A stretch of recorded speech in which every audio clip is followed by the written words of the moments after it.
The old man found a baby in the desert. He raised her as his own until her tribe returned. The desert stretched endlessly, a vast ocean of red and gold beneath the punishing sun. The wind carried whispers of dust and loss, and every cactus stood like a sentinel in that quiet land. Tom Avery had been riding for 3 days without seeing another soul. His horse Duke breathed heavy, its flanks trembling with fatigue. Tom was old, his hair more grey than silver, his hands scarred from years of cattle work, and his eyes dulled by memories too heavy to name. He was heading west toward the mountains, chasing no man and fleeing from nothing, just moving because stopping meant thinking. And thinking hurt. Then he heard it, a sound so faint it didn't belong in that place. A cry. He reined in Duke, listening. The wind hissed through the mesquite bushes again, and there it was, softer now but unmistakable. A baby's cry. Tom slid down from his saddle, his boots crunching against dry sand. He followed the sound past a dune, his heart thudding like it hadn't in years.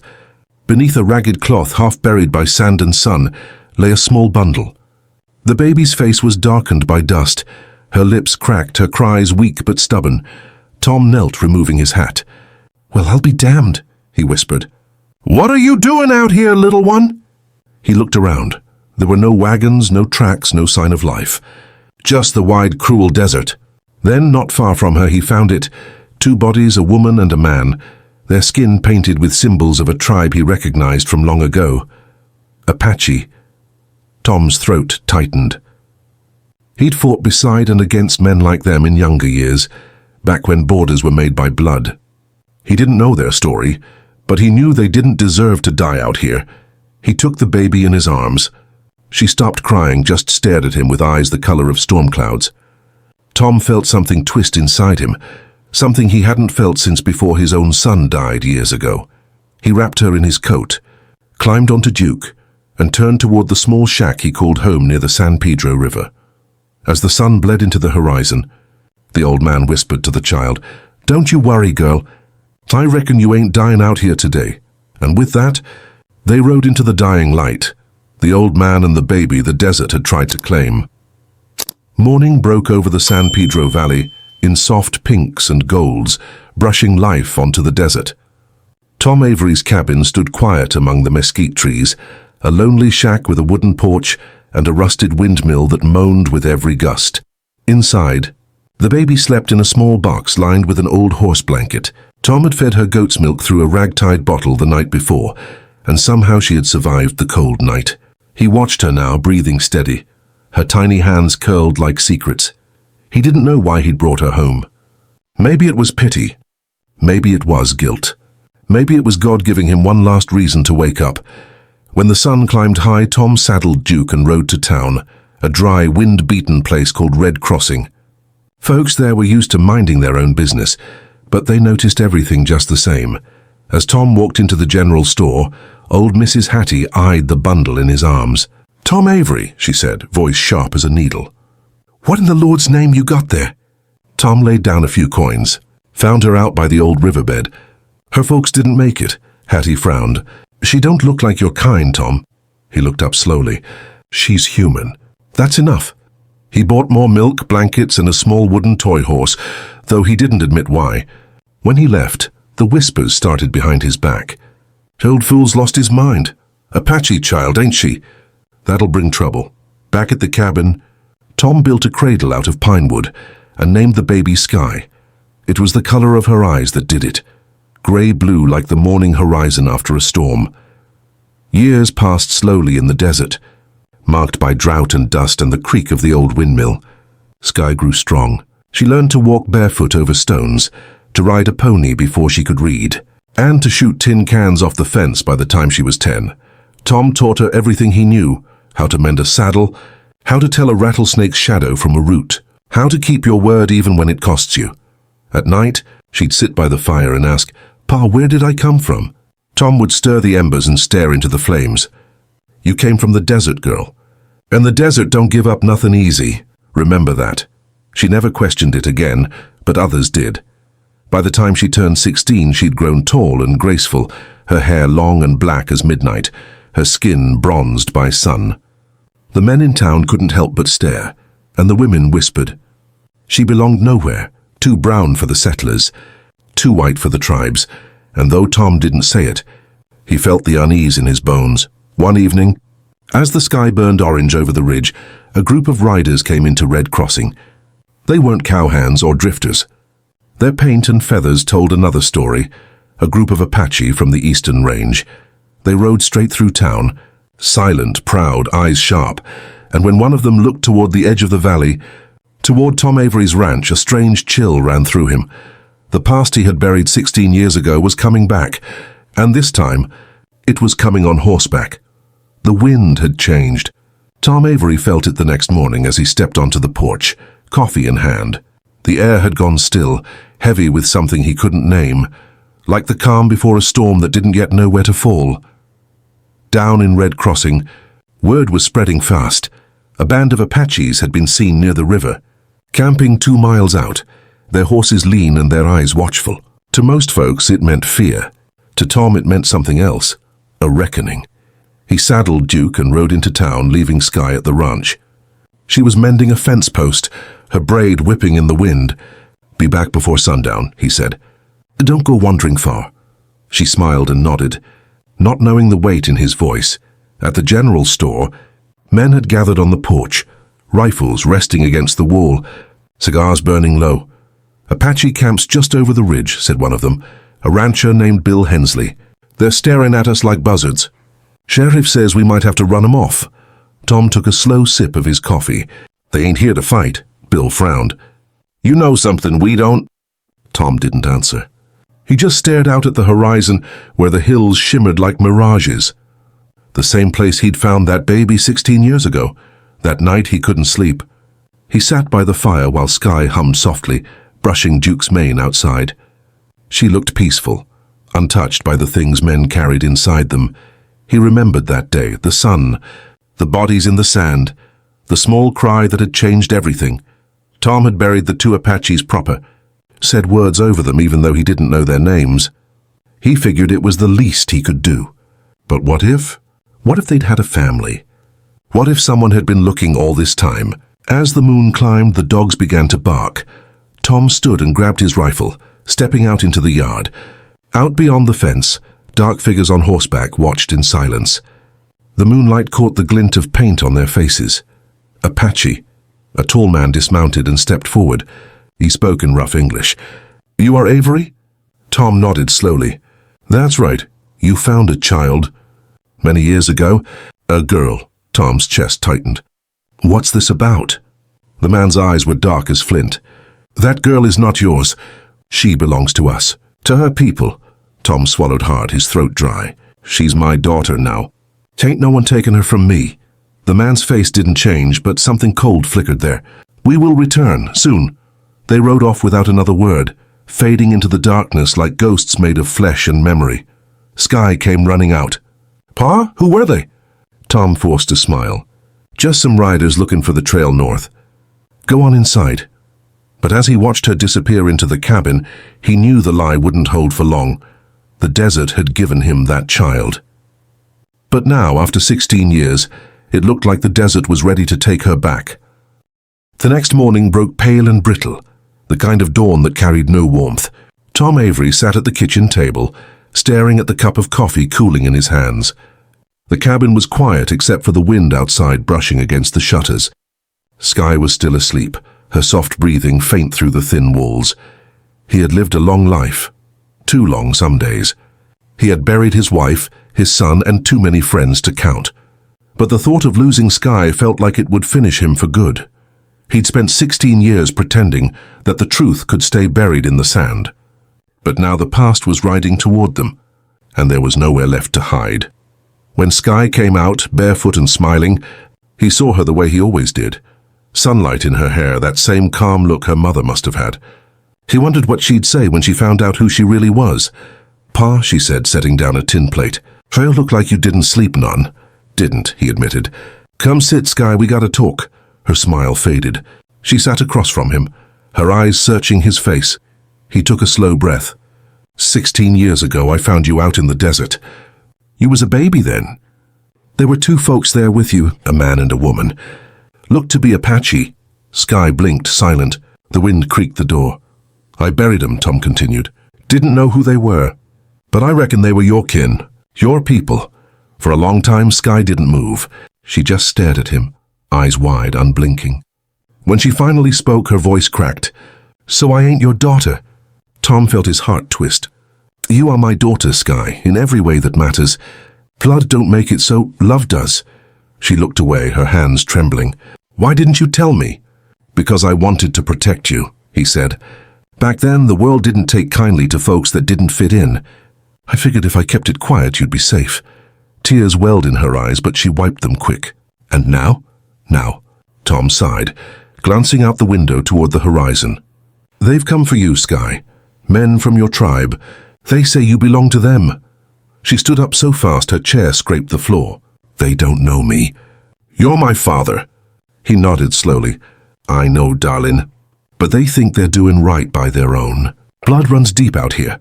Sky turned and stormed out the door, slamming it behind her. Tom watched her go, out across the open land where the wind danced with dust devils. He wanted to chase after her, but he knew she needed space to breathe, to think, to rage. He stepped onto the porch and looked toward the hills. He could almost see them, the riders, the ones who'd come last night. He knew they'd be back soon. Tom muttered under his breath, over my dead body. That night he sat by the fire cleaning his old Winchester, oiling every part until it gleamed in the lamplight. Duke whinnied in the corral, restless. Somewhere out there coyotes howled. He'd spent a lifetime avoiding war. But if it came to it, he'd fight again. Not for land or pride this time, but for the girl who'd given him back his reason to live. As the fire burned low, he whispered, Ain't no man taking my daughter from me, not now. Not ever. But far out beyond the river, torches flickered against the dark horizon. The tribe was gathering, and fate was riding with them. By the third day, the riders came back. Tom saw the dust first, a long grey veil rising over the mesa, moving slow and steady toward the valley. He stood on the porch with his rifle leaning against the post, the morning light catching the silver in his beard. Duke snorted and stamped the dirt, feeling the tension before Tom even spoke. Sky stood beside him, arms crossed, her jaw set. She hadn't spoken much since the truth came out. There was a fire in her now, the kind that comes from confusion and hurt, the kind that could burn through anything if it wasn't careful. The riders stopped about 50 yards from the ranch. There were 6 of them, proud men draped in hides and beads, faces painted with ochre and ash. At their front rode the tall man from before. He raised his hand in peace and Tom lowered his rifle, but not by much. The man dismounted, walking forward. I am Chato, he said, of the Chiricahua. We come for the girl. Tom's grip tightened. Her name's Sky. She ain't going anywhere. The man's gaze drifted toward her and his eyes softened. That is the name you gave her. But she has another. Her mother called her Nalina. It means girl of the wind. Sky stepped forward. You knew my mother? Chato nodded. She was my sister. Tom's breath caught. The man's voice carried both sorrow and respect. When the soldiers came 16 winters ago, we fought to protect our camp. Many died. My sister was taken by the desert. We searched for her and her child, but the sand took all tracks. Until now, he turned to Tom, you saved her life. For that my people owe you a debt, but her blood is ours. She must return. Tom shook his head. She's my daughter. I raised her, fed her, watched her grow. She don't owe nobody but herself. Chato's face hardened. You have a kind heart, white man. But hearts do not change the truth. Sky stood silent, her eyes darting between the 2 men. Then she whispered, Pa, maybe I should go with them. Just to see. Tom looked at her, stunned. See what? That you don't belong there? You belong here, Sky. This is your home. She swallowed hard. Maybe both are. The tension cracked like a whip in the air. Neither man moved, but the world between them did. Finally, Chato spoke. We will not take her by force. We will camp by the river 3 days. Let her choose. But if she does not come, we will not return again.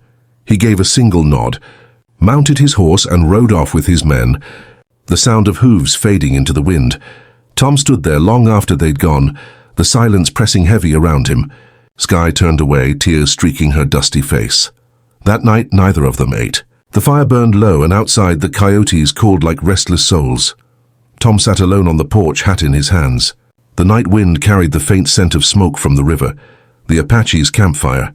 He whispered to the dark, "Ain't no easy way out of this one." Inside, Sky lay awake, staring at the ceiling. She could almost hear the drums in the distance, the steady, haunting rhythm of a world calling her home. She didn't know yet which world she'd answer to, but before the 3 days were done, the desert would decide for her. The night was cold and still. The moon hung low and yellow over the desert, lighting the sand like a silver sea. Tom had fallen asleep in his chair on the porch, rifle across his lap, boots dusty from pacing. Inside, the lamp burned low, but Sky was gone. She moved like a shadow through the sagebrush, her heart pounding. She had waited until Tom's breathing slowed, then saddled the small mare she called Juniper and rode toward the river. She didn't know what she expected to find. Maybe faces that looked like hers, or stories that could fill the empty spaces inside her. When she reached the Apache camp, the fires were small and quiet. A few dogs barked, then fell silent as Chato appeared from the shadows. "You came," he said softly. Sky nodded. "I need to know." He led her through the camp, past the smell of smoke and stew, past the sound of soft singing. Women watched her, some with curiosity, some with sadness. Few children peeked from behind their mothers, whispering. Chato stopped before an old woman wrapped in a blanket. Her eyes were pale with age, her face carved with time. "This is Nalina," Chato said. "Our mother." "Your grandmother." The old woman reached out trembling hands, touching Sky's face as if she were a dream. Then she began to cry.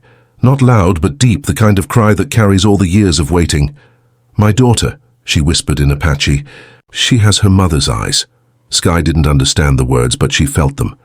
She sat beside the old woman, who brushed her hair gently, humming a tune that somehow felt familiar, though Sky had never heard it before. For the first time in her life, she saw herself reflected, not in a mirror, but in the people around her. The way they spoke, the way they moved, the rhythm of their hands as they worked by the fire. It felt right, but strange, like finding a home in a place she didn't belong. As the night deepened, Chato told her the story of that long-ago raid, of soldiers burning camps, of a mother running into the desert with her baby, hoping to save her. "We thought you both were gone," he said, "but the desert has its own mercy. It took your mother and spared you." Sky's throat ached. "Tom, the man who found me, he saved me." "He's my father too," Chato nodded solemnly. "Then you are of two worlds, Nalina. Both the blood of my people and the heart of his." She looked into the fire. "How can I choose between them?" "You do not choose," he said. "You carry both. But every soul must know where it began." The night wind rose, whistling through the canyons. Far off, a coyote cried, and Sky felt tears sting her eyes. She stayed until the stars began to fade. Then she stood and faced Chato. "Tell them I'll come back tomorrow. But I have to see him first." Chato gave a slow nod. "He will not let you go easily." Sky looked toward the ridge where her father's ranch lay hidden in the distance. "I know," she said quietly, "and that's what breaks my heart." When she returned home, the sun was rising. The first light of morning touched the porch, and there stood Tom Avery, waiting, his rifle across his lap and his eyes full of worry. He didn't shout, didn't move. He just looked at her. "Where'd you go, girl?" She swallowed hard. "To find what you couldn't give me, Pa, the rest of who I am." Tom set the rifle aside, his voice low. "And did you find it?" She nodded, tears running down her cheeks. "I think so. But I don't know what to do with it yet." Tom turned away, his jaw tight. "Whatever you decide, Sky. I reckon I'll live with it. But you better know this place won't be the same without you." She stepped closer, resting her head on his shoulder. "I know, Pa. That's what makes it so hard." The sun climbed higher, washing the desert in gold, and between the two of them, the old man and the girl he'd saved, hung a silence heavier than words. By the next morning, the desert was quiet again, too quiet. For even the wind seemed to hold its breath, waiting for something to break. Tom sat on the porch sharpening his knife, but his hands weren't steady. Every scrape of steel against stone echoed his thoughts, that she'd go, that the desert would take her just like it had taken everything else from him. Sky moved around the yard, silent, thoughtful. She'd spent the night turning it over and over in her mind, the faces by the campfire, the songs. the way the old woman had held her hands and whispered her mother's name. And then Tom's face when she'd come home, worn, tired, proud, scared. She belonged to both worlds. And neither. Pa, she said finally, standing in the doorway. Tom looked up, eyes shadowed beneath the brim of his hat. Morning. I'm going down to the river, she said softly. They're leaving tomorrow. Tom's knife stopped. And I need to say goodbye. He studied her for a long moment, then nodded once. All right. But you be careful. She gave a faint smile. I will. When she reached the river, the Apache camp was quiet. The horses were packed, the fires dying. Chato stood by the water's edge, arms crossed, staring toward the mountains. You came, he said without turning. I told you I would, she answered. He faced her. We leave when the sun touches the ridge. There will not be another time. Sky looked down at the water. You're my blood, Chato, but he's my heart. I don't know how to tear one from the other. Chato's eyes softened. You are not tearing, Nalina. You are choosing the path you must walk first. The desert does not hold two trails forever. She smiled sadly. Maybe it does. You just have to be strong enough to walk both, he chuckled. A rare, warm sound. You sound like your mother. When she turned to leave, Chato reached into his saddlebag and pulled out a small necklace, a single turquoise stone strung on leather. Your mother wore this, he said, placing it in her hand. Keep it, so you remember you are never lost. Sky closed her fingers around it, her heart aching. Thank you. As she rode back home, the sun was already sinking low, bleeding gold across the horizon. The cabin came into view, the old porch, the corral, the windmill turning slow in the dying light. Tom was waiting. She dismounted and stood before him. They're leaving, Pa, I figured, he said. Are you gonna go? Sky hesitated. The words sat heavy in her chest. I don't want to lose them, but I can't lose you either. Tom's eyes glistened. He cleared his throat. Then don't. You don't have to choose. You stay if you want. Go if you need. Either way, you're my girl till the day I die. She stepped forward and wrapped her arms around him. For a long moment, they just held each other, the desert wind whispering through the mesquite. Then she pulled back and handed him the turquoise necklace. If I stay as who I am. Not just your Sky, but also Nalina. Tom smiled through the ache in his chest. Then I reckon I can learn to say it, Nalina. She laughed softly, tears in her eyes. You said it right. He looked past her toward the west, where the sun touched the ridge. They'll be gone soon. I know, she said. But maybe I'll ride out there one day, visit, learn, come back. He nodded. You'll always have a home here. The sun dipped below the hills, and the sky burned red, her name written across the heavens. As darkness fell, Sky sat beside Tom on the porch, resting her head on his shoulder. No words passed between them. They didn't need any for the first time. She felt whole, not torn between two worlds, but standing with a foot in each, strong enough to carry both. And somewhere out beyond the horizon, the Apache riders disappeared into the night, leaving only dust and the faint sound of a drum fading with the wind. Peace never lasted long in the frontier. Just when the land seemed to breathe again, something or someone always came to stir up the dust. It was near sundown when Tom and Sky heard the sound of hooves pounding up the dry road from town. Duke neighed, restless, and the dogs barked from under the porch. A rider came fast, coat flapping, hat low, dust trailing behind him like smoke. Tom stepped off the porch, hand resting near his revolver. Don't recall inviting company, he muttered. The rider pulled up hard, the horse snorting and pawing the dirt. It was Sheriff Ellis, sweat on his brow and worry in his eyes. Tom, he said, breathless. We got trouble coming. A man riding through Red Crossing asking for you by name. Tom frowned. By name? The sheriff nodded. Goes by Colby Wade, hired gun. Says you owe him for something that happened years back down near Tucson.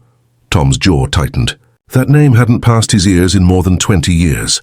Colby Wade, a bounty hunter, quick on the draw, mean as a rattler. They'd once worked a cattle job together, and it had ended in blood. Sky stepped closer. Who is he, Pa? Tom shook his head. A man I hoped I'd never see again. The sheriff wiped his brow. Word is he's riding this way. He ain't alone either. 2 others with him.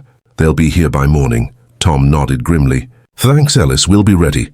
The sheriff glanced at Sky. You keep your head low, miss. That one don't care who he hurts. Then he spurred his horse and rode off toward town. Tom stood there for a long while, staring into the horizon as dusk turned to night. The past was catching up again. First the Apaches, now Wade. The desert didn't let a man outrun his sins forever. Sky came up beside him. "What are we gonna do?" He looked at her, his face calm but hard. "We do what folks like us always do. We stand our ground." They spent the night preparing. Sky loaded the rifles, her hands steady even though her heart raced. Tom nailed boards over the windows, stacked extra shells by the door. Duke was tied close to the porch, snorting in the dry wind. As the moon climbed high, Tom sat by the fire cleaning his gun. Sky sat across from him, watching the shadows dance on the walls. "Pa," she said quietly, "you ever kill a man?" Tom's eyes stayed on the revolver. "Once or twice. Never liked it. But sometimes a man's got to do what the world won't do for him. Protect what's his." She nodded slowly, holding her rifle tight. When dawn came, the horizon glowed red. Not the soft red of peace, but the deep, angry red of warning. 3 riders appeared on the ridge, their silhouettes sharp against the morning light. Colby Wade rode at the center, long coat, black hat, the kind of man who smiled only when something was about to die. Tom stepped off the porch, rifle in hand. Sky stood behind him. "Colby!" Tom called out. His voice carried strong across the open ground. "Ain't seen you since Tucson," Wade grinned. "Ain't seen you since you left me for dead, old man." Tom's eyes narrowed. "You brought that on yourself." "Maybe," Wade said, dismounting slowly. "But I didn't come to talk about the past. I came for the bounty that's still sitting on your head. Same's the army never forgot the gold you took off that wagon." Tom's voice stayed even. "That gold belonged to no man. It was pay stolen from a tribe. I gave it back," Wade laughed. "Then you're twice the fool I remember." He drew his gun, fast, smooth, deadly, but Tom was faster. The rifle cracked once, echoing across the valley. Wade stumbled, his pistol dropping into the dust. The 2 men with him froze, hands hovering near their holsters. Sky stepped forward beside her father, rifle aimed steady. Her voice didn't shake. "Try it and you'll join him." The men looked at each other, then turned their horses and rode off hard toward the south. Tom lowered his rifle, breathing heavy. Wade lay still in the dirt, the red dust already beginning to swallow him. Sky stood silent, staring. She'd never seen death so close. Tom turned to her, his face pale, eyes tired. "This land don't give second chances," he said quietly. "Remember that." They buried Wade out behind the corral, no words, no marker. Just a mound of dirt under the morning sun. That night the wind came soft again, carrying the smell of mesquite and rain. The storm was finally breaking. For the first time in days, Tom let himself rest, knowing the desert had taken one more ghost and left him once again, with only the girl and the silence. The rain came 2 days later, the first in months. It rolled in from the south, dark clouds curling like smoke over the horizon, and the wind began to carry that rare, sweet scent of wet dust. For a long time, Tom and Sky stood on the porch watching it. "Been a while since I seen a storm like this," Tom said quietly. Sky smiled faintly. "Guess the desert finally decided to breathe again. When the first drops hit the earth, they came heavy, deliberate. One, then another, until the sky opened up and the land came alive. The parched ground hissed as the rain hit, and the mesquite trees swayed, whispering secrets between their branches. Inside the cabin, the fire burned warm and steady. Sky sat by the window, tracing her fingers against the glass. The turquoise necklace lay in her lap, its color glowing faintly in the lamplight. Tom was mending an old saddle strap, but his mind wasn't on it. He could feel it. Something was coming to an end. Not in a sudden way, but like a long song reaching its last note. "Pa," Sky said softly. Without looking up, "I've been thinking." He waited, knife stilling in his hands. "When the storm clears," she continued, "I want to ride out for a spell, not to leave for good, just to see, to learn about them, about where I came from." Tom set the saddle aside and leaned back. His face didn't show much, but his eyes did. "I figured you might," he said quietly. "Ain't a thing I can do to stop a soul from finding its road." She looked at him, her voice barely a whisper. "You ain't mad?" He smiled a little. "Mad? No, girl. Proud, maybe. Takes guts to go looking for truth when it hurts." Tears welled in her eyes. "I'll come back. I swear it." Tom reached out, brushing a wet strand of hair from her face. "I know you will. You always do." Outside, thunder rumbled low across the valley. Duke neighed in the corral, nervous but alive, saw hail whipping the rain. That night, Tom dreamed of the desert 16 years ago, the baby's cry, the bodies in the sand, and the moment he'd picked her up, her small fingers curling around his thumb. He woke before dawn, the rain still falling soft on the roof. Skye was already up, packing a small saddlebag, a canteen, a blanket, some jerky, and the necklace. Her mare waited saddled by the porch, steam rising from her coat in the cool morning air. Tom watched her from the doorway, his heart heavy and proud all at once. She turned to him and smiled. "Guess this is goodbye for now." He nodded slowly. "For now." She stepped forward and hugged him, tight, long, the kind of hug that says more than any word could. When she pulled back, she saw tears on his cheek, and for the first time in her life she didn't look away. "I love you, Pa." Tom swallowed hard. "Ain't a thing in this world I love more, Skye." She mounted her horse, pulling her hat low against the drizzle. As she rode off across the wet earth, her figure grew smaller and smaller, until the rain swallowed her whole. Tom stood there long after she vanished, the windmill turning slow behind him, the smell of rain and mesquite heavy in the air. He looked up at the sky, was grey, endless, alive, and smiled. "She'll find her way," he murmured. "The desert don't take what it don't mean to give back." And as the rain poured harder, washing the dust from the land, it seemed to wash something from him too, all the guilt, the years of holding on too tight. For the first time, Tom Avery felt peace. Years passed like wind through canyon stone, slow, patient, carving everything it touched. The world changed around the San Pedro Valley. The railroad came through Red Crossing. New settlers fenced the open range. The desert still stretched wide, but it wasn't as wild as it once had been. Tom Avery grew old in that time, slower on his feet, quieter in his thoughts. His beard had gone white as sage, his eyes softer though no less sharp. He still lived in that same cabin, alone but never lonely, because every evening when the sun dropped behind the ridge, he'd sit on the porch and look east, toward the mountains where Skye had ridden off years ago. She'd sent a letter once. It had come folded in rough paper, carried by a trader who passed through town. Inside was just a few words written in her careful hand. "Pa, I'm well. Learning who I am. I'll come home when the desert tells me to." Skye Tom kept that letter in his vest pocket, next to his heart. Time moved like the seasons, dry summers, cold winters, long silences in between. He fixed fences, fed Duke's offspring, and talked to the wind more than to people. Red Crossing had grown, but he stayed where he belonged, on the edge of the quiet. Then, one afternoon, as the sun was sinking low and the light turned everything to gold, he heard the sound of hooves, slow, steady, familiar. He pushed himself up from the chair, hand shading his eyes. A rider was coming down the trail, a woman in a wide-brimmed hat, her hair dark as the evening sky. She rode tall, graceful, sure. When she reached the fence, she dismounted with a practiced ease, and when she lifted her hat, Tom saw her eyes, those same grey-blue storm eyes he'd seen in a bundle of cloth all those years ago. "Skye," he breathed. She smiled through tears. "You remembered. Never forgot," he said, voice breaking. They stood there for a long moment before she stepped into his arms. He held her tight, feeling how strong she'd become, how steady her heart beat against his. "I told you I'd come back," she whispered. "That you did," he said. "And looks like the desert kept its word too." She laughed softly. "I been with my people, Pa. Learned their ways, their songs.